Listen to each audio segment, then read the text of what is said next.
Hey, everybody. Fascinating chat today, diving into the world of mesh networking with an innovator in the space for mission critical applications. Todd, how are you?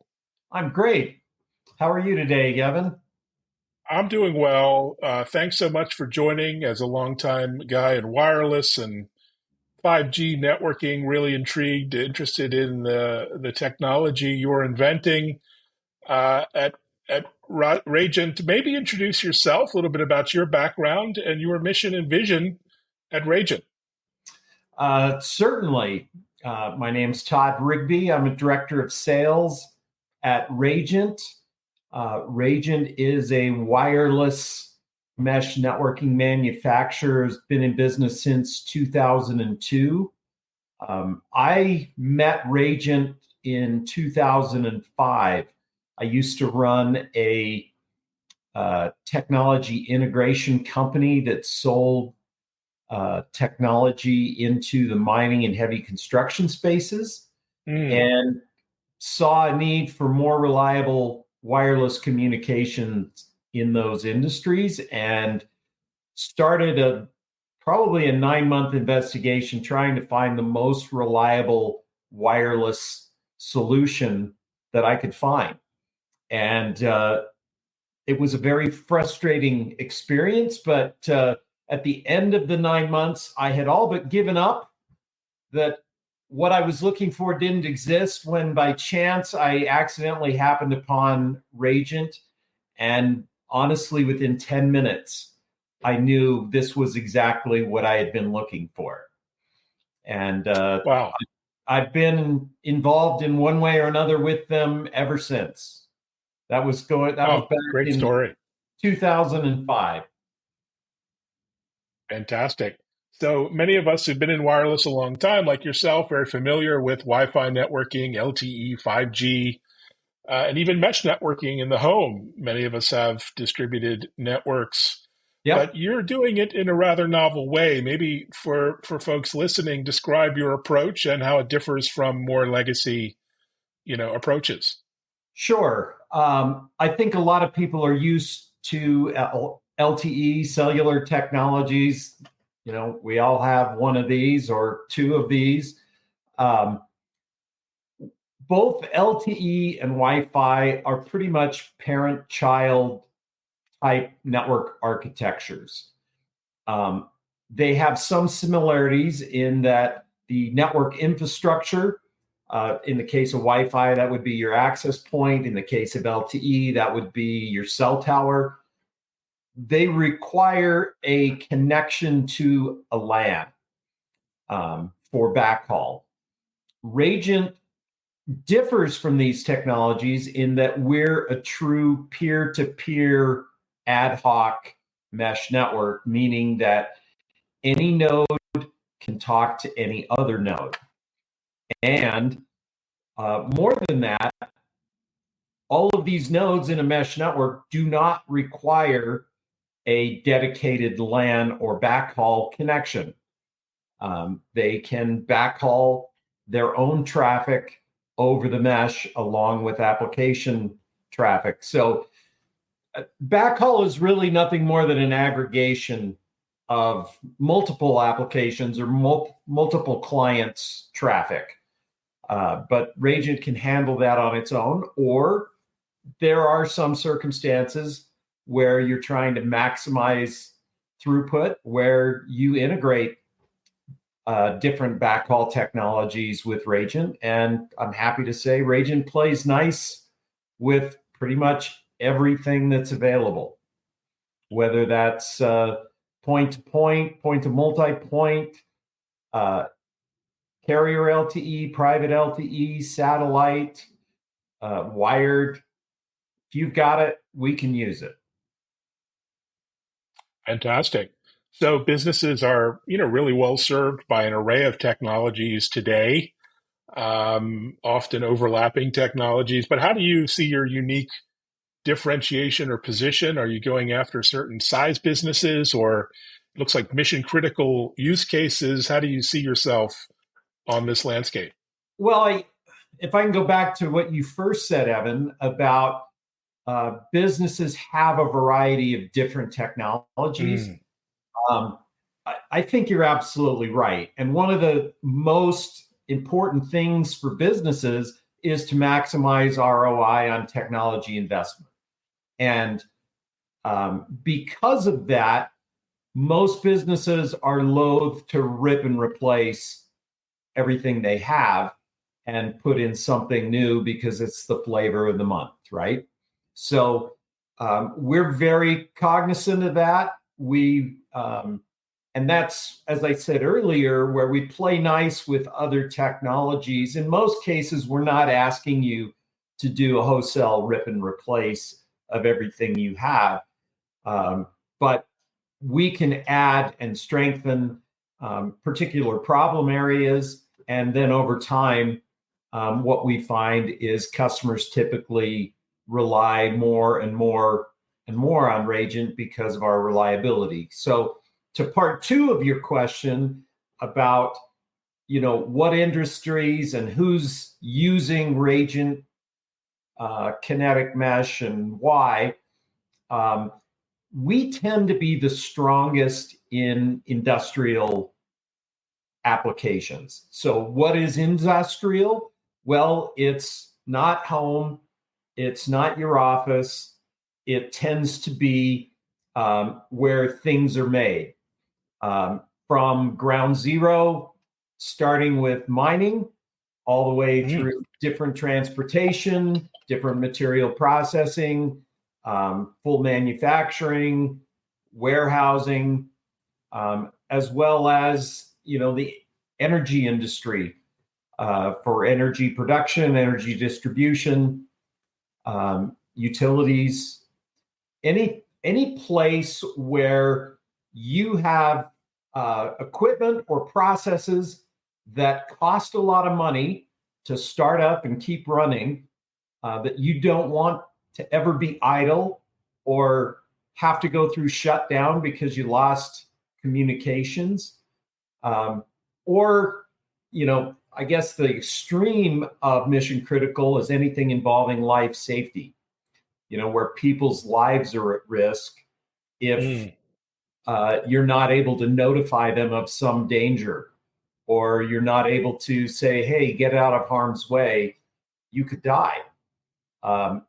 All of these things are times when people are focused on a mission critical solution because there just isn't an option for not having successful communications. Great point. That's a lot of places these days, from hospitals to, as you say, manufacturers and beyond. So maybe dive in a little bit to the technology. What differentiates you from, the Wi-Fi access points that we're all familiar with, or maybe the 5G radios that are being deployed for private 5G? What's within your technology that, is really appealing to those customers? So I typically describe Rajant as falling somewhere in between Wi-Fi and point to point. Hmm. Point to point and point to multi-point are generally considered infrastructure technologies. LTE and Wi-Fi are more along the lines of application or client communications. Rajant is also in the application client communications type space. We are generally considered a last mile solution, though we certainly have networks that span hundreds of square miles. Hmm. So there's really no limitation to the scalability of Rajant. One of the reasons Rajant scales so well is because we have distributed intelligence across the mesh. Every mesh node has intelligence and manages its own routing. Hmm. We don't rely on any kind of central or master control node. So typically networks that have central control or master control nodes may have some limitations when it comes to scaling larger or scaling up with lots of data traffic. Um, Rajant's very adaptable that way. We have networks, we have mesh networks as small as 3 nodes, and we have hundreds and hundreds of nodes in other mesh networks, as I mentioned, covering extremely large areas.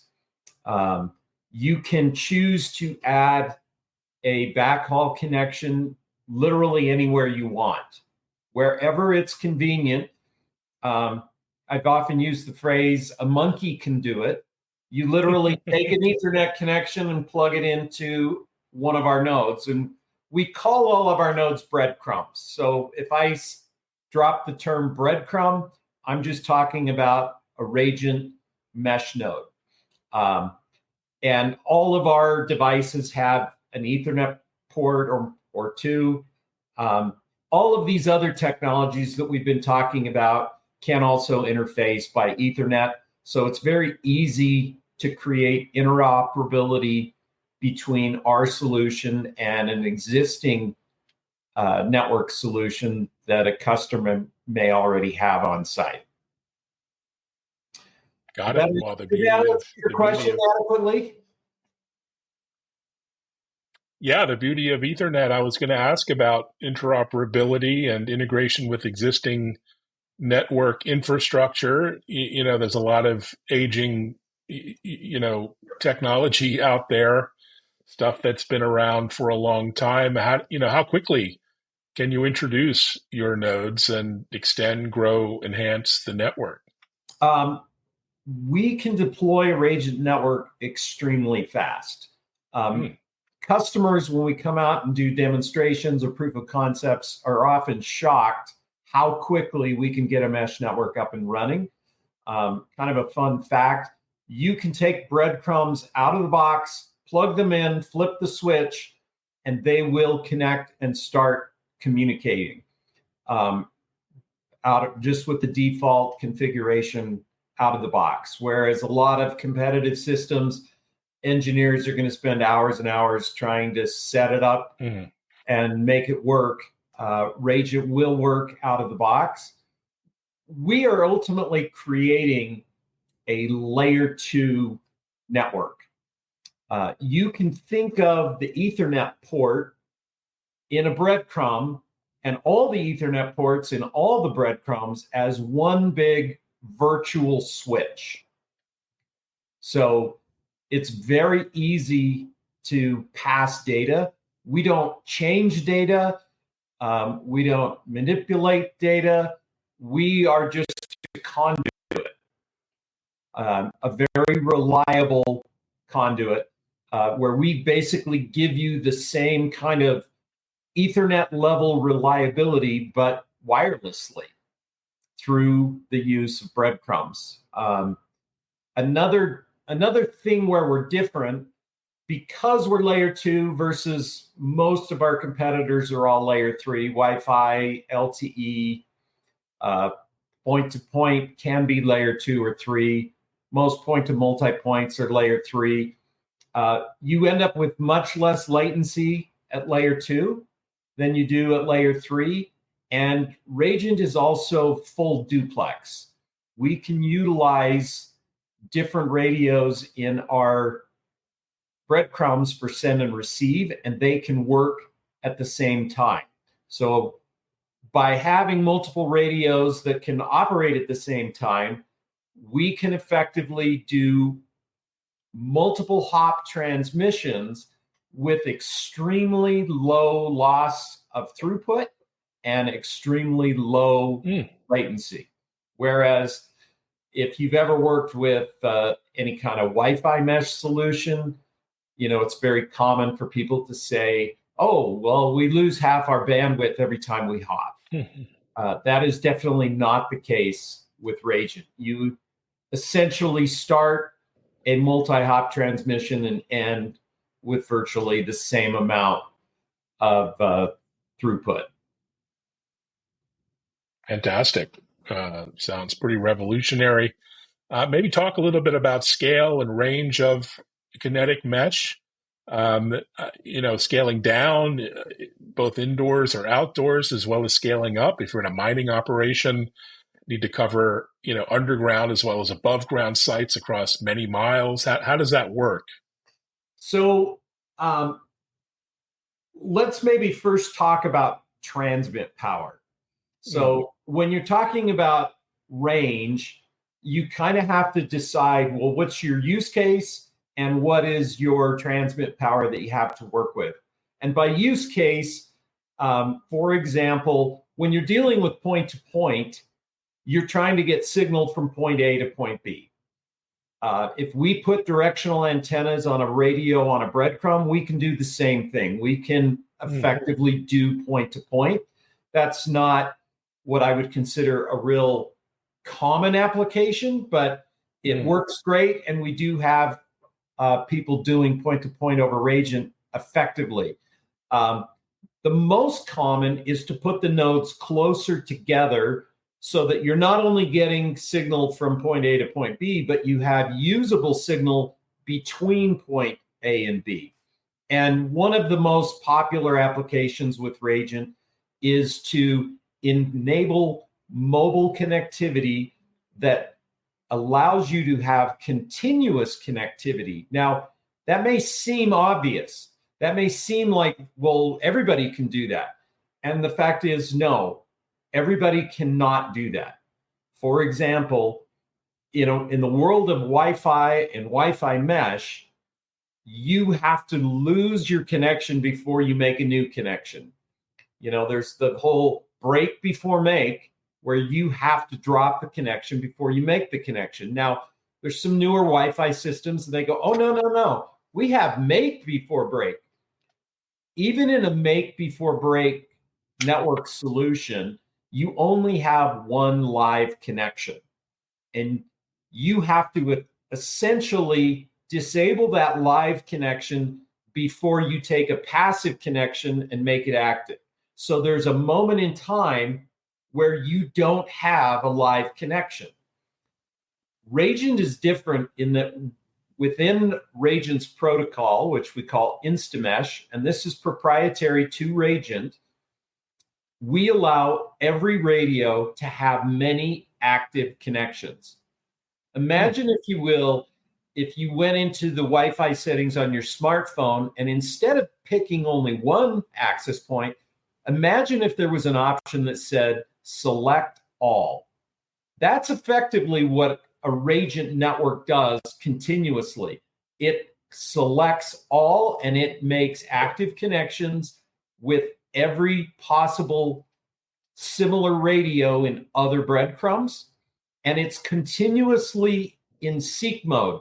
So even when you're mobile at an extremely high rate of speed, faster than 100 times per second, every breadcrumb is looking for new connections. And at the same time, it's evaluating the quality of every connection. And that breadcrumb will always route data to its best performing connection. Now, I understand that was a big word salad, and I said a lot of things all at once, but let me give you a quick example. If you have a vehicle driving across an area that's covered with a Rajant network, and you have a breadcrumb on that vehicle, regardless of the speed of the vehicle, whether it's going 5 miles an hour or in excess of 100 miles an hour, you're not going to outdrive the protocol. The protocol, looking for new connections faster than 100 times per second, will stay ahead of the vehicle. And so you always have many connections, and the network is essentially self-optimizing. So mm, most people will understand that throughput and data rate is directly correlated to signal quality. Now, in almost every other network on the planet, you have a static configuration and you have a defined route of how your data is going to get from you, wherever you are, back to the cloud, right? Rajant uses dynamic routes, which can change very quickly to always self-optimize over the best performing series of connections, which means you end up with this very high performance and very stable throughput, regardless of environmental and operational conditions. And that's why Yeah. people love Rajant. And I once had a competitor, I say once, it was 3 or 4 years ago, a competitor from a very major networking brand. If I was to ask you who are the top 3 networks that come to mind, he works for one of those 3 that would come to mind. And he asked me, he said, I can't figure out. Every time we run into one of your customers, they don't even want to talk to us. They're just so passionate, like a religion to them. They bought into Rajant. They love Rajant. They don't even want to consider anything else because Rajant works so well. How do you get such loyalty? And I said, we earn it. We don't buy it. We earn it because our product is so reliable, is so consistent, and is so easy to maintain. Why would they want to introduce something else? Wow, it's quite a mic drop moment. Well done there. Shifting gears a little bit, security is top of mind to everyone, and wireless has made big strides over the years, decades, with Wi-Fi 6 now and 7, and 5G has security and encryption baked in. Talk about your approach, philosophy to security, and how do you support, end-to-end security? So I mentioned to you that we have a proprietary protocol. We also do support Wi-Fi. So even though breadcrumb to breadcrumb, we're talking our InstaMesh proprietary protocol, we also talk open standards, breadcrumb to everything else. So you can plug in standard TCP/IP Ethernet connections. You can plug in serial data connections through our USB port, and we can also make Wi-Fi connections between, your favorite smartphone or tablet and a Rajant breadcrumb as your Wi-Fi access point. The way we handle security is embedded within our networking protocol.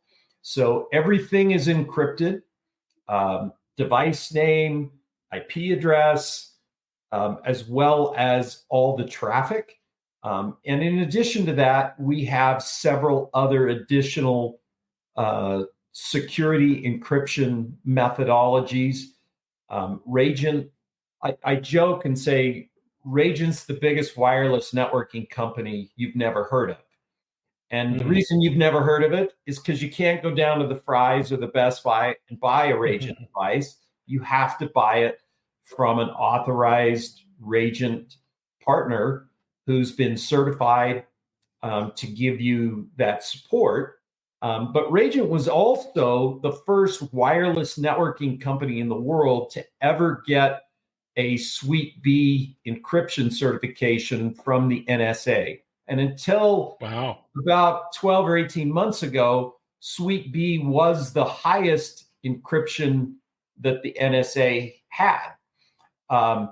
We also have a device called the RISM that meets FIPS 140-3 encryption, which can create essentially an iron pipe between 2 devices spanning public fiber.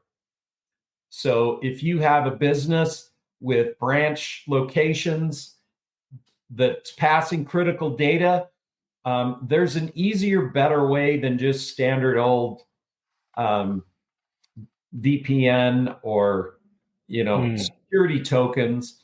We can set up with RISM devices a effective steel pipe between those locations to keep nefarious traffic out. Because as you said, there are great threats to security that affect, just look at all the Homeland Security warnings in the last 6-8 months with regards to water utilities. Right. And it's scary stuff out there. And we want to help all of our customers protect their data. And I'm not aware of a Rajant network having ever been breached. It's Oh, one of the reasons fantastic. Let's knock the on wood. military loves us. Well done. It's quite a that's quite an accomplishment. Maybe let's talk about what's next. You're doing so much that is future forward. I almost dare not to ask what's in the roadmap because you've done, stuff that's a year or two ahead of the industry. But what is next? Are there things you can talk about in terms of what's coming, new products, new initiatives, new I think solutions, et that cetera? one of the easiest ways to see what's next is to look back over the last 15, 20 years and say, well, what have we done in that amount of time? And one of the things that we've done is we've come out with specialized devices for specific applications. We have a device that's class 1 div 1 certified for hazardous areas in oil and gas. Hmm. We've made in the past, we had a explosion proof unit that was certified for underground coal as a very specialty application. We've made very small, I just happen to have one here on my desk, a very small device that's man wearable, that can be battery powered. We also have, an even smaller breadcrumb that's the length and width of a credit card for small warehouse robotics. So we continue to make specialized devices for specialized applications. And at the same time, we're continuing to make refinements and advancements to the InstaMesh protocol, which increase the reliability even higher, increase the dynamic settings that the breadcrumbs can make on their own to further optimize the payload and the data stream, as well as continual improvements to pass greater and greater amounts of data reliably. So I can say, having worked with Rajant for, approximately 19 years, the product absolutely gets better and better year over year. Our developers are continually writing new versions of firmware. And I've had repeated customers tell me, your network is the only electronics I've ever bought that gets better with time. Increased performance, increased capability. Everything else decreases in its performance over time, but Rajant networks improve over time. And I would say one of the features that customers love about us more than anything is our guarantee that of cross-generational compatibility. We've guaranteed that when we come out with a new unit, it will be fully compatible with the unit it's replacing. And I don't know of any other wireless networking company that can say that or has done it consistently. And in the industrial world, where logistically it's just so difficult to uplift your wireless network, that's super meaningful to companies, because to do a rip and replace of your entire operations because a network manufacturer came out with a new model and it now won't talk with everything you have deployed, it's not just inconvenient, it's wholly impractical for them to shut everything down and replace that. Oh, great point. I may have to hit you up for a few units. I have, like 4 repeaters and Wi-Fi access points around the house, and I still can't cover all the like nooks and crannies and outdoors and indoors. So we'll take that offline. But thanks so All right. much for joining. It's been an intriguing conversation. I thought I knew everything that was happening in wireless, and clearly I had a lot to learn. Appreciate the insights and the time, Todd. Oh, it's been fun visiting with you, and keep up the great work. And thanks for having me. Thanks so much. Have a great summer. Thanks for watching, everyone. Take care.